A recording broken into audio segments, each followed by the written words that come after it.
Halo,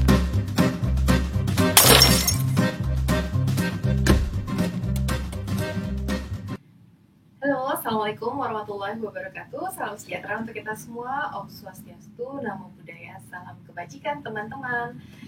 Selamat bergabung di channel kami. Kita hari ini mau membahas tentang Taliban. Lagi happening. Ya, kenapa happening? Karena ada sesuatu yang berbeda. Ketika kita mendengar Taliban, kita pasti asosiasinya tuh terorisme, ya, angkat senjata, kekerasan, bahkan lebih jauh dari itu, kayak gitu. Nah, Taliban hari ini kita melihatnya agak sedikit berbeda. Nah, apa iya sih benar kayak gitu? Nah, ini yang tema yang akan kita bahas hari ini. Nah, tapi sebelum kita membahas soal itu ya, kita pengen tahu nih, teman-teman kira-kira punya gambaran nggak ya? Atau punya pendapat nggak ya kira-kira Taliban yang sekarang itu sama nggak sih dengan Taliban 20 tahun lalu? Kita simak dulu suara teman-teman berikut ini ya.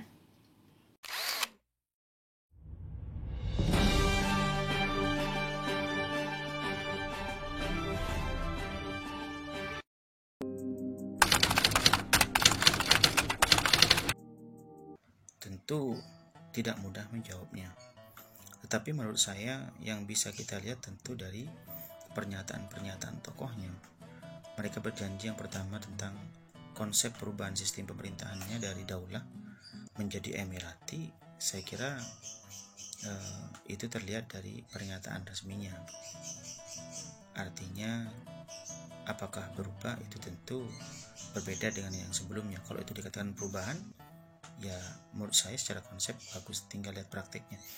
Yang kedua tentu pada beberapa hal yang bagi dunia internasional disoroti, salah satunya adalah tentang bagaimana akses pendidikan dari kelompok perempuan di sana, yang menurut informasi resmi yang beredar di media massa, perempuan diperbolehkan untuk mengakses pendidikan walaupun dipisah.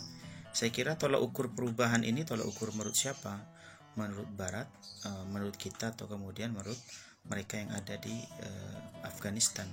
Tetapi sejauh yang saya pahami, Afghanistan sekarang tentu berbeda dengan periode 1996-2001 karena mendapatkan dukungan. Mereka juga telah berkeliling di beberapa negara dan tentu mereka mendapatkan masukan, termasuk ketika datang dan berdiskusi ke PBNU di Indonesia. Banyak keraguan yang muncul, termasuk bagaimana komitmen Taliban terhadap pelaksanaan demokrasi. Akankah kekuasaan Taliban kali ini memilih arah berbeda dibanding ketika mereka berkuasa pertama kali? Atau malah tetap dengan tafsir kaku terhadap Islam, sehingga tidak ada kebebasan, terutama terhadap pemenuhan hak perempuan? Keraguan dan kekhawatiran akan kemunduran demokrasi di Afghanistan akan selalu ada, terutama berkaitan dengan kebebasan perempuan dalam bidang pendidikan, karir atau pekerjaan, bahkan ruang berekspresi bagi mereka. Selama 20 tahun terakhir, demokrasi di Afghanistan merupakan paksaan dari Amerika Serikat. Demokratisasi semestinya from the low, bukan dari global ke top down. Rasanya, Taliban jauh atas harapan kebebasan demokrasi dan kebebasan berekspresi. Kalau Taliban yang sekarang itu perbedaannya cuman yang sekarang ini menerapkan aturan pada kaum perempuan, di mana kaum perempuan itu dibatasi sekolah, terus bekerja. Intinya perempuan itu tidak diperbolehkan beraktivitas terlalu lama di luar rumah. Nah, itu tadi suara teman-teman seperti itu ya. Nah, sekarang kita lihat Taliban sekarang ini kelihatannya berbeda dengan Taliban 20 tahun lalu ketika kita mendengar peristiwa teroris, tragedi World Trade Center, Al-Qaeda, algoritmanya langsung ke Taliban tuh, ya kan? Nah, dulu itu seperti itu. Nah, sekarang ini berbeda. Ini sebenarnya ada apa sih? Kalau kita melihat Taliban ya, kita tahu bahwa kemarin Taliban ini kemudian berhasil menduduki dan menguasai kembali Afghanistan gitu. Dan seakan-akan kita kaget kan, kita kira bahwa setelah 2001 kemarin seperti hilang di telan bumi dan tiba-tiba muncul. Ya, tapi sebetulnya kenyataan tidak demikian. Nah, sebelum kita masuk dalam diskusi lebih jauh seperti itu, maka yang perlu kita cermati secara mendalam itu soal benarkah Taliban berubah dan berbeda. Kalau berubah dan berbeda, di mana perubahannya dan di mana masih kelihatan kita masih sanksi berubah atau tidak. Nah itu aku pikir penting ya untuk mencermati, karena dari sesuatu yang kita bisa cermati pada di mana letak perbedaan dan perubahannya, kita bisa tahu kemudian kira-kira seperti apa ke depan. Nah, kalau kita menyaksikan bahwa apakah Taliban berubah? Ya, berubah. Tapi berubahnya kalau menurutku itu lebih pada bagaimana Taliban ini menampilkan citra dirinya. Jadi pencitraan politiknya di dunia internasional. Artinya dan kelihatan sekali bahwa perubahan-perubahan terkait dengan citra diri Taliban di dunia internasional itu benar-benar dipertimbangkan dengan sangat serius oleh Taliban. Misalnya kalau kita melihat bahwa juri bicara dari Taliban kelihatan sekali sangat luas, misalnya dalam berinteraksi dengan kalangan wartawan internasional ataupun dunia internasional, dan kita bisa melihat misalnya dalam beberapa wawancara kemarin itu misalnya jubir dari Taliban misalnya dia duduk dalam salah satu hotel yang cukup bagus di Afghanistan, dia bicara dengan beberapa wartawan itu dengan bahasa Inggris yang lancar, yang fluent, dan bisa menjelaskan dengan baik tentang bahwa Taliban sekarang berbeda dengan Taliban 20 tahun yang lalu. Nah, pertanyaannya kemudian lebih dalam, mengapa Taliban perlu melakukan langkah-langkah upaya untuk pencitraan diri mereka telah berubah gitu. Karena sekarang sepertinya Taliban menyadari ya bahwa ketika eksperimentasi pertama dari kelompok ini berkuasa dan kemudian setelah beberapa tahun kemudian tidak mendapatkan apresiasi dari dunia internasional, maka Taliban perlu merubah citra dirinya, merubah image-nya gitu kan. Dan kalau kita saksikan bahwa dari perubahan-perubahan tersebut Taliban ingin menunjukkan bahwa kepada dunia internasional terutama bahwa mereka kali ini hadir kembali menguasai Afghanistan itu untuk memerintah, bukan untuk melakukan teror. Mereka ingin kemudian menampilkan dirinya bahwa pada dunia internasional agar dunia internasional mengakui juga bahwa ternyata Taliban ini memiliki kapasitas untuk memerintah sebuah nation state yang modern gitu. Tidak seperti tidak membawa kemudian Afghanistan itu kembali ke zaman masa lalu, ke zaman batu lah, kira-kira seperti itu. Nah, selanjutnya kalau kita melihat tentu kan ada proses-proses yang membuat Taliban itu bisa berkomunikasi dengan dan berubah seperti sekarang kan gitu.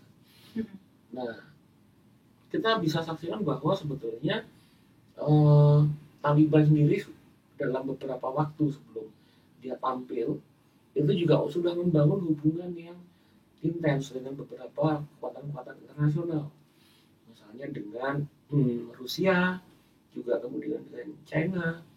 Mereka memiliki sejak lama hubungan yang dekat dengan Pakistan gitu kan, dan negara yang lain seperti Iran. Nah, itu menjadi pelajaran-pelajaran penting bagi Taliban. Nah, tapi di sisi yang lain, kalau menurutku bahwa kita masih sanksi, apakah kemudian dalam hal-hal yang lebih substansial ada perubahan pada Taliban gitu, dalam artian misalnya terkait dengan sikap mereka, kebijakan mereka ketika mereka melihat posisi kaum perempuan gitu, di Afghanistan. Apakah kemudian mereka bisa lebih menempatkan posisi kaum perempuan secara lebih equal, setara gitu. Mereka bisa mengenyam pendidikan dengan baik, mereka bisa tampil dan bekerja di ruang publik dan lain sebagainya. Itu tanda tanya besar karena kemudian ketika muncul berkuasa kemarin tampil kembali dan berkuasa, ada kesaksian-kesaksian tersebut. Apa yang menjadi statement bahwa mereka berubah, ternyata pada kenyataannya di lapangan tidak seperti itu. Itu misalnya juga warga atau aparat pemerintah sebelumnya juga sudah kemudian diberikan sanksi atau mendapatkan perlakuan yang tidak baik, dan ada keluhan-keluhan dari kalangan perempuan. Nah ini aku pikir harus menjadi catatan penting untuk melihat sehingga kita nggak mudah terpukau bahwa Taliban itu berubah begitu saja. Nah tentu selain alasan-alasan ini juga mengapa Taliban itu kemudian bersama dengan membangun relasi yang baik dengan kekuatan internasional, dan juga kemudian kekuatan internasional juga membangun komunikasi dengan Taliban dalam konteks ini, dalam jangka proses yang sebenarnya tidak sebentar. Itu juga tidak bisa dilepaskan dari kepentingan ekonomi politik. Gitu. Misalnya China ini kan sedang membangun program ya atau kebijakan yang berskala masif internasional yang kita sebut sebagai One Belt One Road, gitu, yang menjadi bagian dari jalan sutra baru. Gitu. Nah, Taliban ini, Afghanistan ini sangat strategis posisinya. Secara geopolitik, kemudian sumber daya alamnya juga luar biasa, terutama mineral dan gas. Dan itu tentu menjadi sesuatu yang dianggap sebagai profit gitu kan, bagi internasional.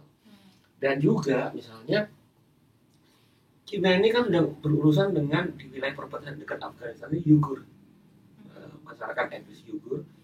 Nah, China nggak mau bahwa kemudian ketika tidak melakukan maintenance hubungan dengan Taliban, maka kemudian Taliban ini cenderung akan menjadi pengganggu bagi stabilitas di wilayah perbatasan China. Hal yang sama misalnya dengan Rusia. Rusia ini juga memiliki kepentingan terhadap sumber daya alam yang ada di Afghanistan. Dan tentu Rusia juga tidak ingin bahwa hadirnya kembali Taliban itu mengganggu wilayah-wilayah yang sebelumnya yang kemudian mereka ini kelompok-kelompok ini atau wilayah-wilayah ini yang memiliki hubungan yang kuat dengan Rusia, menjadi bagian dari hegemoni Rusia, ini tidak terganggu dengan munculnya Taliban dalam hal stabilitas wilayah keamanan dan juga tentu kepentingan perdagangan dan ekonomi. Lanjut itu juga kemudian Pakistan memang sejak lama beberapa kalangan terutama sebagian dari elit Pakistan ini memiliki hubungan yang cukup lama dengan Taliban, gitu.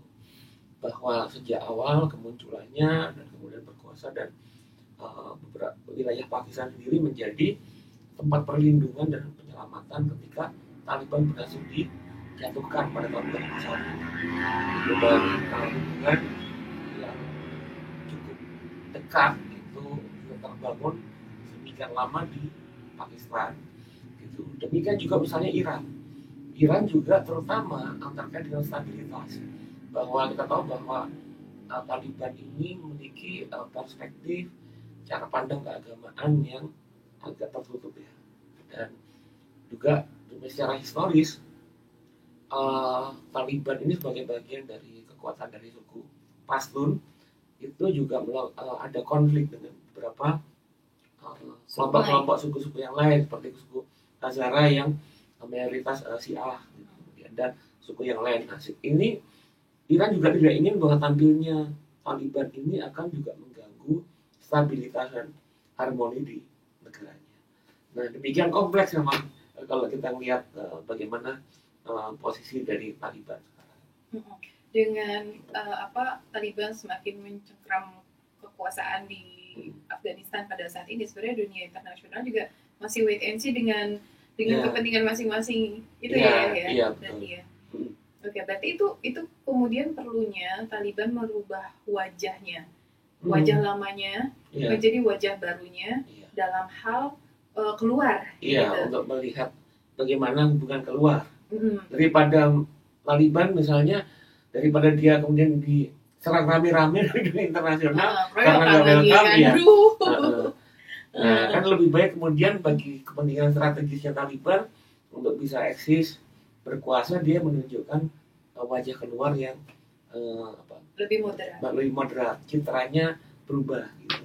Oke. Dengan masing-masing kepentingan yang nanti Ya, saling berhimpitan. saling betul. Oke.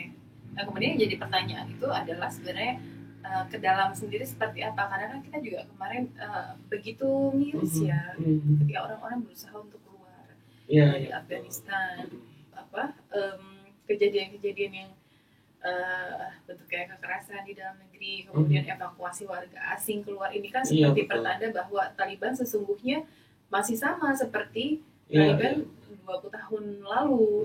Apakah memang sekarang Taliban ini harus memiliki dua wajah seperti itu, atau nanti seiring waktu pelan-pelan ke dalam mereka akan juga lebih moderat seperti halnya mereka lakukan keluar sekarang gitu ya? Iya, kalau menurutku bahwa ke depan apakah Taliban berubah atau tidak, itu sangat tergantung pada istilahnya social struggle, pertarungan sosial yang ada di, terutama dalam konteks domestik di Afghanistan itu sendiri. Kemudian juga bagaimana kelompok-kelompok yang lain, misalnya kelompok-kelompok dari masyarakat sipil itu mampu melakukan perimbangan kekuatan atau tekanan sosial dan tekanan politik yang memaksa mau tidak mau Taliban harus berubah.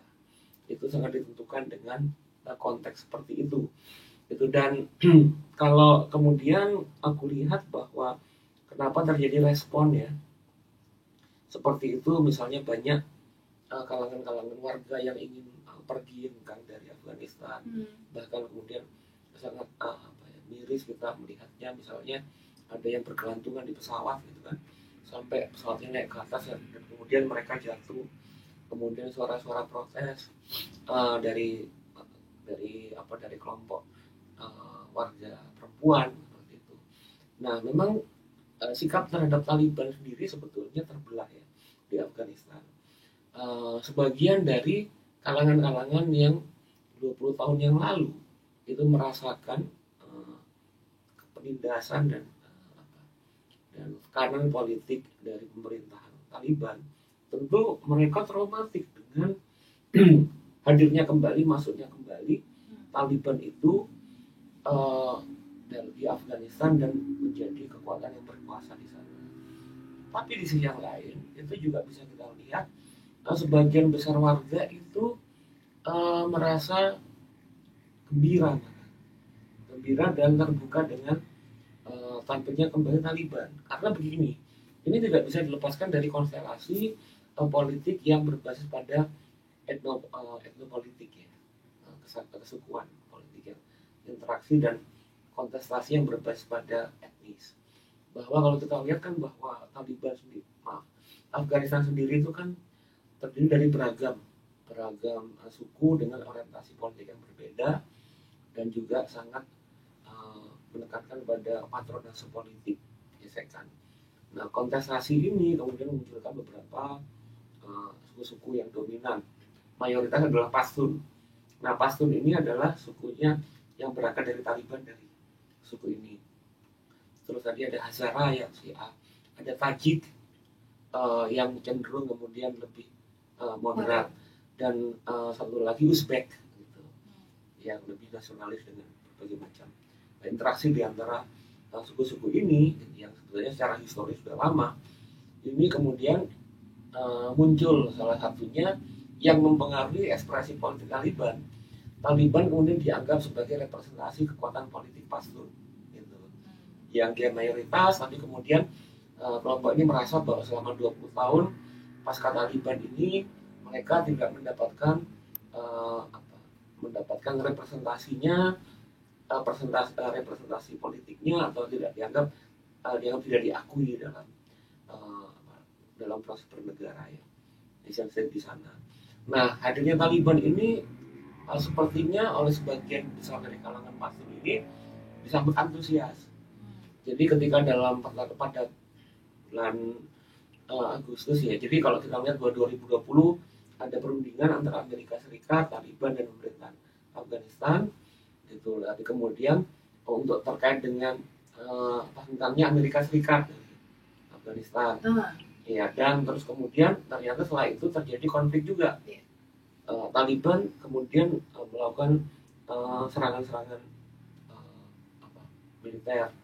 Dan selanjutnya kalau kita lihat bahwa sebelum tampil kembali Taliban itu Kabul, dalam proses politiknya dia langsung bisa menguasai 60% dari wilayah Afghanistan.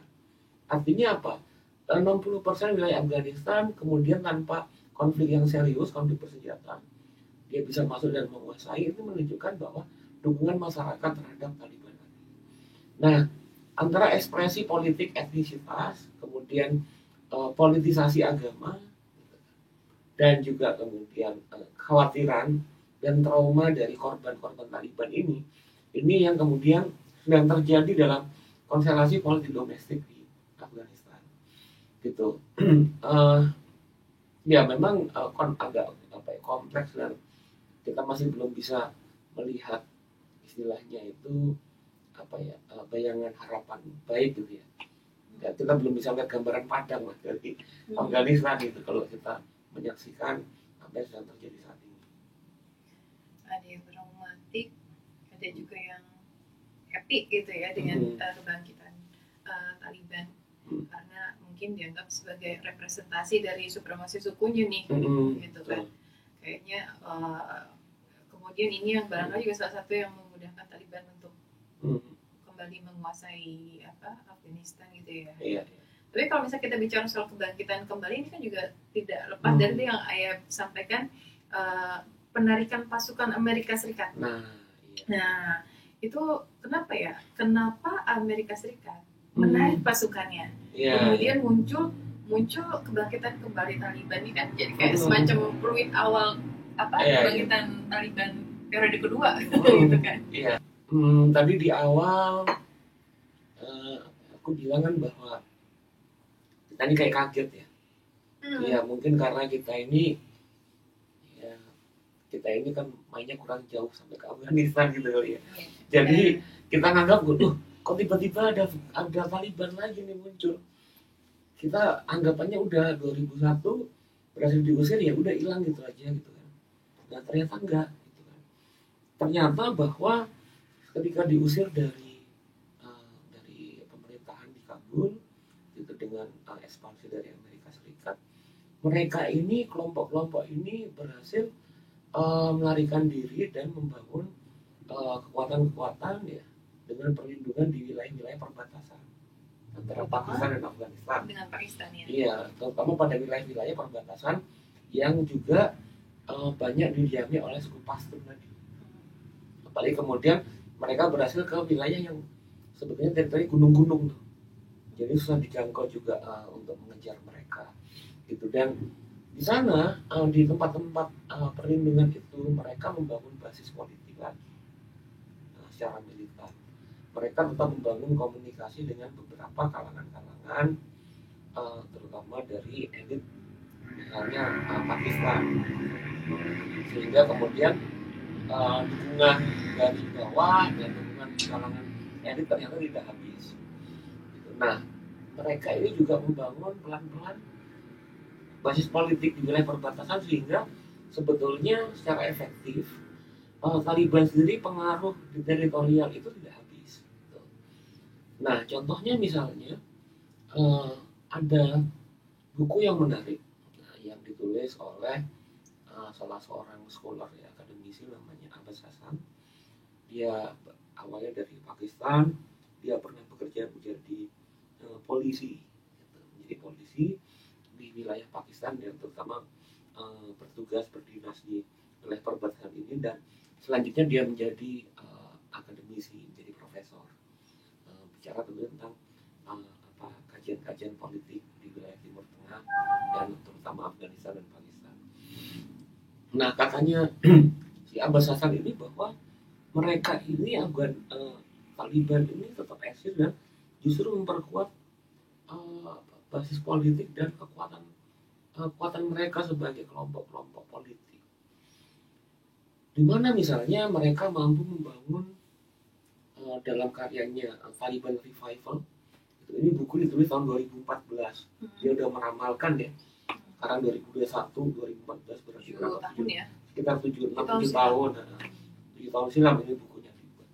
Misalnya dia melihat bahwa perdagangan bisnis ilegal yang dilakukan oleh Taliban pada saat mereka di pengasingan itu sampai per tahun dari tahun 2005 ya, 2005 ke 2010. Jadi sekitar hanya 3-4 tahun setelah dia jatuh itu berhasil mengumpulkan dana misalnya sebesar 90 juta dolar sampai 150 juta dolar per tahun. Bisnis ilegal dari situ. Dan kemudian Taliban juga pada mendapatkan dukungan dan support dari kalangan-kalangan yang tetap mendukungnya, dari masyarakat yang mendukungnya. Itu selama tahun-tahun mereka di pengasingan tadi. Juga mendapatkan bantuan-bantuan internasional, gitu.